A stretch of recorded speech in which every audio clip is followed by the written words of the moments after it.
Halo semuanya, bagaimana kabar kalian hari ini? Semoga dalam keadaan yang sehat ya. Video kali ini adalah alur cerita dari drama Korea yang berjudul Mouse episode ke-7. Tapi sebelum itu jangan lupa untuk subscribe channel ini agar kami makin semangat untuk upload video lainnya, dan agar tidak ketinggalan update terbaru jangan lupa untuk aktifkan tanda loncengnya, dan jangan lupa juga untuk like, comment, and share video ini ya.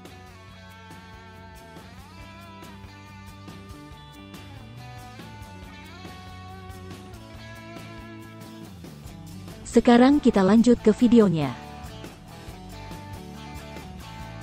Ji Eng yang sebelumnya pingsan di rumah, akhirnya tersadar dan berada di rumah sakit. Ternyata salah seorang teman Ji Eng menemukan Ji Eng pingsan di rumahnya dan membantu membawa Ji Eng ke rumah sakit. Teman Ji Eng juga berpikir apa yang terjadi adalah perbuatan anak dari Ji Eng. Namun Ji Eng justru membela anaknya dengan mengatakan bahwa justru anaknya lah yang berusaha untuk mencegah Ji Eng mencelakai diri sendiri. Ji Eng pun berusaha untuk menghubungi Dr. Sung yang ternyata Dr. Sung telah tergeletak lemas akibat tembakan dari Mochi. Mochi dan Bong Yi segera datang. Dan Mochi berusaha mendapatkan informasi dari Dr. Sung mengenai keberadaan Hancock, namun Dr. Sung tidak sanggup untuk menjawab pertanyaan dari Mochi. Barem dan Dr. Sung pun segera dilarikan ke rumah sakit, dan berita mengenai mereka berdua yang terluka parah langsung menyebar dengan cepat. Produser Choi yang datang ke rumah sakit dilarang untuk menemui Dr. Sung. Mochi mendapat penjelasan dari dokter mengenai kondisi Barem yang mengalami luka parah di kepala dan mengalami koma serta tidak merespon rasa sakit sedikit pun. Sedangkan Dr. Sung juga mengalami kondisi yang tidak baik akibat tembakan di bagian perut yang membuat organ di dalamnya juga ikut rusak. Setelah keluar dari ruangan dokter, Mochi bertemu dengan Ji Eng yang mencari Dr. Sung. Ji Eng justru menyalahkan Mochi karena menembak Dr. Sung. Mochi pun menjelaskan apa yang telah diperbuat oleh Dr. Sung kepada Barem. Hal tersebut juga didengar oleh produser Choi. Ji Eng yang mendengar penjelasan dari Mochi hanya bisa terduduk lemas. Mochi pun kembali ke kantor. Namun rekan-rekannya yang lain belum bisa menemukan keberadaan Hancock. Mochi pun ingat saat ia dan Detektif Shin berusaha membuat Dr. Sung membuka kopernya. Ia berpikir pada saat itulah Dr. Sung memindahkan Hancock. Tidak lama kemudian, Detektif Shin datang dengan memberikan kabar bahwa mereka menemukan lokasi mobil milik Dr. Sung. Setelah diperiksa ternyata mobil Dr. Sung mempunyai ruangan tersembunyi di bagian bagasi. Mochi dan yang lainnya pun berusaha mencari mobil lain yang juga digunakan oleh Dr. Sung. Setelah menemukan kemana tujuan Dr. Sung setelah ia mengganti mobilnya dengan mobil yang lain, Mochi dan timnya langsung menuju ke sebuah gedung yang telah lama kosong. Mochi menemukan sebuah tong yang digunakan untuk membakar barang-barang milik Dr. Sung. Ia juga menemukan potongan kertas yang tersisa. Semua rekan Mochi berusaha mencari keberadaan Hancock di dalam gedung tua tersebut, namun mereka tidak menemukan Hancock. Mereka pun memutuskan untuk mencari ke sekitar gedung. Sementara itu di rumah sakit, dokter menyampaikan hasil operasi yang mereka lakukan terhadap Barem dan Dr. Sung. Yang ternyata operasi Dr. Sung berjalan dengan lancar sedangkan kondisi Barem masih mengalami pendarahan yang hebat di kepalanya. Sedangkan produser Choi justru pergi ke sebuah bangunan tua dan menemukan sebuah kaset di sana. Tidak lama kemudian justru seseorang mengirimkan sebuah kaset rekaman video kepada pihak pemerintahan. Dan setelah beberapa lama kemudian pihak rumah sakit tempat Dr. Sung dan Barem dirawat mengabarkan bahwa mereka akan melakukan operasi lanjutan kepada Barem. Dan tanpa sepengetahuan siapapun, Bong Yi justru masuk ke ruang rawat Dr. Sung. Ia membuka alat bantu nafas yang terpasang pada Dr. Sung serta menutup wajah Dr. Sung dengan bantal. Masyarakat banyak yang mendoakan kesembuhan Barem. Mereka bahkan meletakkan bunga di depan rumah sakit. Setelah melakukan operasi pada Barem, dokter pun menyampaikan hasil operasi Barem di depan para wartawan. Dan tiba-tiba saja dokter mendapatkan kabar bahwa Dr. Sung telah meninggal dunia yang diakibatkan banyaknya organ yang rusak. Mochi yang mendapat kabar mengenai Dr. Sung, justru merasa kesal karena sebelum meninggal Dr. Sung belum memberitahukan di mana keberadaan Hancock. Setelah 10 hari menjalani operasi, Barem belum juga siuman. Bong Yi pun meminta izin dari rumah sakit agar bisa meletakkan sangkar burung milik Bong Yi di dalam kamar rawat Barem. Bong Yi berharap dengan mendengar suara burung milik Bong Yi yang sebelumnya diberikan oleh Barem, Barem bisa sadar dari komanya. Tidak lama kemudian, Mochi datang dan melihat kondisi Bong Yi terlihat pucat dan lemas. Mochi memaksa agar Bong Yi juga melakukan pemeriksaan. Bong Yi mengucapkan terima kasih kepada Mochi karena Mochi telah datang saat ia meminta bantuan untuk menolong Barem. Sedangkan Ji Eng akhirnya membuang abu kremasi Dr. Sung ke laut. Ia merasa bersalah atas apa yang telah suami dan anaknya lakukan. Barem akhirnya tersadar dari komanya. Namun saat Bong Yi datang ke kamar Barem, burung dalam sangkar tidak ada lagi. Dan Bong Yi merasa terkejut saat melihat Barem, namun Barem justru tidak mengingat apa yang terjadi dan tidak mengenal orang-orang di sekitarnya termasuk dengan Bong Yi. Dan saat Barem keluar dari rumah sakit, banyak warga yang mengucapkan terima kasih dan selamat atas perjuangan Barem melewati operasi yang begitu berat. Barem akhirnya kembali ke rumahnya. Ia melihat beberapa penghargaan miliknya yang terpajang. Barem pun bertanya kepada bibinya apakah ia dulunya seorang yang baik sehingga banyak mendapatkan penghargaan. Bibinya pun mengatakan bahwa sejak kecil Barem merupakan anak yang baik dan tidak pernah terlibat masalah apapun. Barem juga menanyakan di mana keberadaan ibunya yang ternyata saat Barem kecil ibunya mengalami kecelakaan mobil dan meninggal dunia. Sedangkan Mochi menjalani sidang disiplin. Karena ia menembak Dr. Sung di bagian perut bukan di bagian kaki sesuai dengan aturan yang berlaku di kepolisian, namun karena niat Mochi melakukannya untuk menyelamatkan Barem. Maka Mochi hanya mendapatkan penangguhan selama 1 tahun dan potongan gaji selama 6 bulan. Sedangkan detektif Shin yang ikut membantu Mochi membuat skenario Dr. Sung ditilang juga terkena hukuman potongan gaji 2 bulan. Namun Mochi tidak terima, ia justru meminta agar ia ditahan dan masuk penjara yang sama dengan Seo John.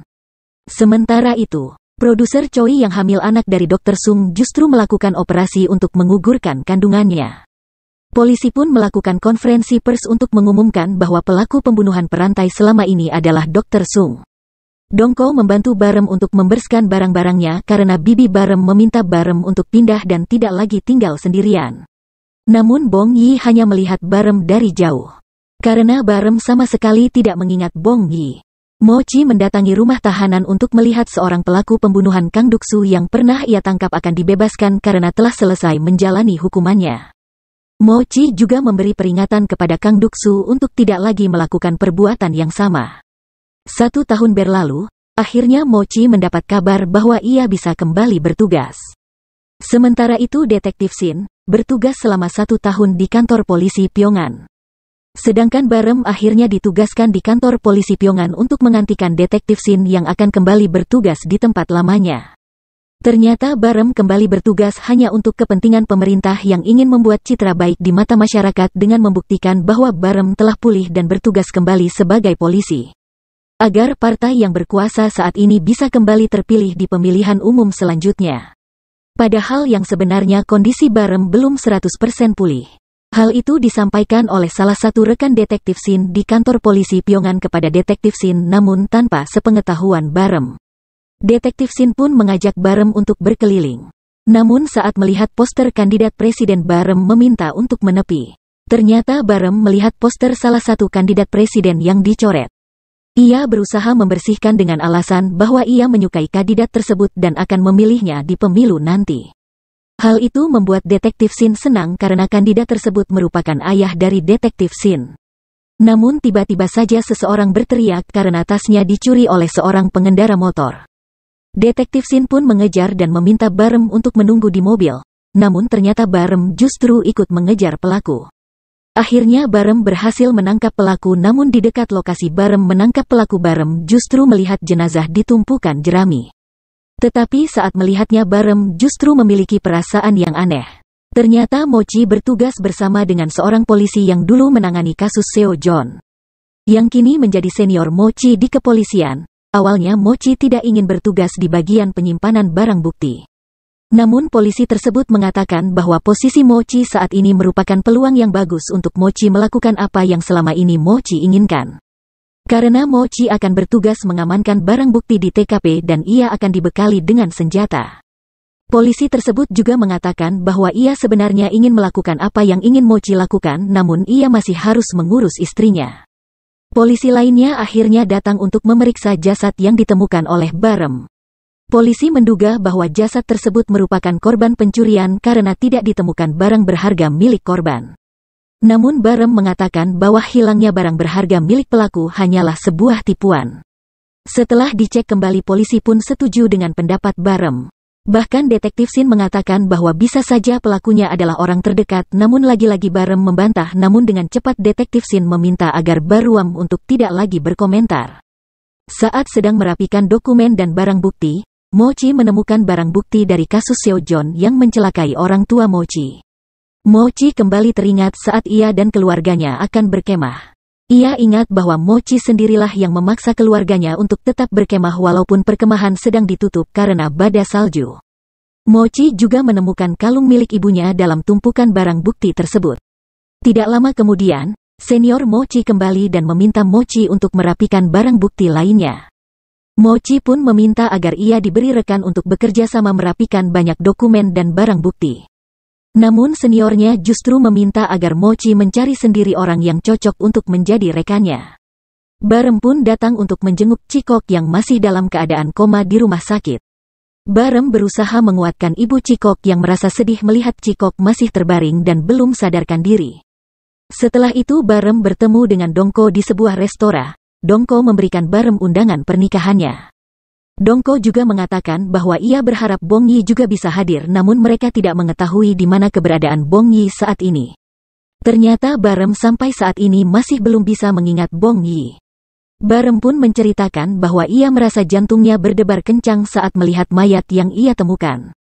Namun menurut Dongko hal itu memang biasa terjadi pada Barem selama ini karena Barem sejak dulu hanya melihat kucing meninggal saja ia akan merasa mual selama berhari-hari. Dan tidak lama kemudian tunangan Dongko datang dan ikut bergabung bersama Barem dan Dongko. Beberapa saat kemudian teman Dongko yang juga ikut bersama mereka mabuk dan mulai melarang Dongko untuk menikah dengan tunangannya dengan alasan bahwa tunangan Dongko merupakan wanita yang tidak setia. Hal itu membuat Dongko merasa marah dan memukuli temannya. Barem yang melihat hal tersebut berusaha melerai namun Barem justru ikut terpancing emosi dan justru memukul teman Dongko. Hal itu membuat Dongko terkejut. Barem pun merasa aneh dengan dirinya yang tiba-tiba bisa memukul seseorang dan tiba-tiba saja Barem mimisan dan merasakan hal aneh dalam dirinya. Dongko juga mempertanyakan dari mana Barem belajar bela diri karena selama ini Barem yang ia kenal sama sekali tidak bisa bela diri. Barem yang bingung dengan kondisinya pun hanya bisa terdiam. Sedangkan Mochi yang akhirnya menerima tugasnya sebagai petugas yang mengelola barang bukti pun diminta untuk menyimpan barang bukti dari kasus yang terjadi di Pyongyang. Namun saat dicek ternyata barang bukti yang diberikan tidak sama dengan apa yang ada di catatan. Mochi pun mengambil sendiri barang bukti yang tinggal di ruangan lain. Dan saat itu juga Mochi mendengar polisi lainnya membicarakan mengenai Barem yang seolah lebih tahu dari petugas lainnya. Mochi pun berusaha mendatangi kantor polisi tempat Barem bertugas dan tanpa sengaja dalam perjalanan Mochi bertemu dengan Barem. Awalnya Barem tidak ingat dengan Mochi. Namun setelah kepalanya merasa sakit Barem pun ingat siapa Mochi. Barem pun menceritakan kepada Mochi apa yang ia lihat saat di lokasi kejadian, dan juga memperlihatkan foto-foto korban. Mochi merasa Barem berbeda saat menjelaskan apa yang ia tahu mengenai kasus tersebut. Dan saat kembali ke kantornya, Mochi masih teringat dengan penjelasan dari Barem. Mochi pun mendatangi ruang interogasi karena polisi telah menangkap pria yang diduga sebagai pelaku. Mochi pun berusaha mengatakan bahwa polisi telah salah menangkap pelaku. Namun tidak lama kemudian detektif Sin datang dengan mengatakan bahwa banyak barang bukti yang ditemukan di rumah pelaku. Mochi pun merasa apa yang disampaikan oleh Barem salah karena Barem selesai menjalani operasi otak yang mungkin saja membuat Barem berpikir yang tidak-tidak. Mochi pun berusaha untuk tidak lagi memikirkan apa yang dikatakan oleh Barem. Tidak lama kemudian Mochi menerima barang bukti lagi. Namun kali ini Mochi memeriksanya terlebih dahulu sebelum petugas yang membawa barang bukti tersebut pergi. Namun dari foto-foto korban yang terlihat ada bekas ikatan, justru dalam barang bukti ia tidak menemukan tali atau sesuatu yang digunakan untuk mengikat korban. Mochi pun mendatangi lokasi kejadian untuk memeriksa TKP sendirian. Ia pun menemukan tali yang digunakan untuk menjemur baju yang memiliki noda darah. Mochi pun kembali teringat dengan penjelasan yang diberikan oleh Barem sebelumnya. Mochi pun mengajak Barem untuk datang ke lokasi kejadian. Barem pun menjelaskan bahwa kejadian tersebut sama dengan kejadian sebelumnya dengan pelaku yang sama. Barem menjelaskan kemungkinan yang terjadi saat pelaku melukai korbannya dengan sangat detail kepada Mochi. Mochi pun mengajak Barem untuk bekerja sama menangkap pelaku yang sebenarnya. Dan saat mereka berdua meninggalkan lokasi kejadian, tanpa sepengetahuan mereka produser sedang berada di dalam kamar rumah lokasi kejadian tersebut. Saat sedang berada di toilet, Mochi justru teringat bahwa sebelumnya ia pernah melihat bentuk simpul tali yang ditemukan di lokasi kejadian. Mochi pun kembali mengecek barang bukti di ruangan penyimpanan. Ternyata ia menemukan barang bukti dari kasus Headhunter dan anak dari Kapten Park yang menjadi korbannya. Mochi pun menanyakan kepada kepala timnya yang sebelumnya apa yang terjadi pada anak dari Kapten Park. Ternyata saat sedang menangani kasus Headhunter, Kapten Park sempat tampil di salah satu siaran TV dan melampiaskan amarahnya kepada Headhunter saat itu, dan saat pulang ke rumah ternyata kedua anak dari Kapten Park tidak ditemukan. Setelah dicari, salah satu anak Kapten Park ditemukan meninggal tertabrak mobil 30 km dari rumah mereka yang diduga saat kejadian anak dari Kapten Park tersebut melarikan diri sehingga tertabrak mobil. Dan sekitar 5 tahun kemudian, saat sedang melakukan pengalian untuk pembangunan terowongan, para pekerja justru menemukan tulang belulang. Dan saat dites DNA ternyata itu merupakan tulang dari anak Kapten Park. Dan itulah yang menjadi alasan Kapten Park awalnya melarang Mochi untuk tampil. Produser Choi yang juga sedang mencari informasi mengenai kasus kematian seorang pekerja bar yang bernama Kang Min Jo menghubungi Detektif Shin agar ia bisa melihat simpul tali yang digunakan oleh pelaku. Detektif Shin pun mengatakan bahwa tali yang digunakan telah berada di tim pengelola bukti. Sementara itu Mochi menemui seorang yang ahli dalam pendakian untuk menanyakan jenis simpul yang digunakan pelaku dari kasus meninggalnya Kang Min Jo. Produser Choi pun mendatangi kantor tim pengelola bukti, namun Mochi yang menjadi petugas tidak berada di sana. Produser Choi pun masuk ke dalam ruangan penyimpanan barang bukti dan menemukan barang bukti dari kasus yang terjadi. Tidak lama kemudian Barem dan Mochi datang. Mereka membahas mengenai simpul tali yang digunakan pelaku sama dengan simpul yang digunakan oleh Seo Jon, yang berkemungkinan Seo Jung mempelari simpul tersebut dari seseorang dan mengajarkannya kepada orang lain lagi. Mochi pun mengajak Barem untuk pergi menemui Seo Jun. Namun setelah sampai di lapas, Seo Jon mengatakan bahwa ia tidak ingin bertemu dengan Mochi, tetapi ia mengizinkan Barem untuk menemuinya. Saat bertemu dengan Seo Jon, Barem menanyakan dari mana Seo Jon mempelajari simpul yang ia gunakan, dan kepada siapa ia mengajari simpul tersebut. Namun Seo Jon justru mengatakan bahwa ia tidak mempelajari dari siapapun dan tidak mengajarkan kepada siapapun. Seo Jon justru meminta agar Barem menyapa seekor tikus yang ia pelihara di dalam sel. Tiba-tiba saja saat Barem melihat tikus tersebut, muncul sebuah ingatan seorang anak kecil yang suka bermain dengan tikus. Hal itu membuat kepala Barem sangat sakit. Apa yang sebenarnya terjadi pada Barem? Dan siapa sebenarnya yang membuat simpul tali yang menjadi petunjuk dalam kasus yang sedang terjadi? Sekian video kali ini. Mohon maaf jika ada kesalahan. Sampai ketemu di video selanjutnya.